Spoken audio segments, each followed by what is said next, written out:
Cap setting చూడండి, దగ్గర దగ్గర దగ్గర దగ్గర కాయలు. ఒక సైడ్ బ్రాంచ్కి ఎన్ని కాయలు.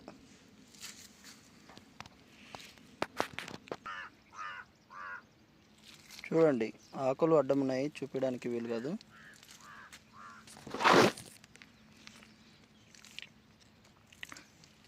సో 101 రోజులో ఇప్పుడు మన తోట చూడండి,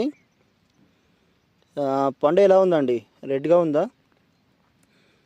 సిగ్మెంట్ వచ్చేసి యశ్వంత్ అండి. ఇది దగ్గర దగ్గర కాపు సెట్ అయిపోయింది. నెక్స్ట్ ఈతలు కూడా చూసుకోండి మీరు, ఎట్లా ఉంది పండు, రెడ్గా ఉందా. సో కింది భాగం అయితే ఈ విధంగా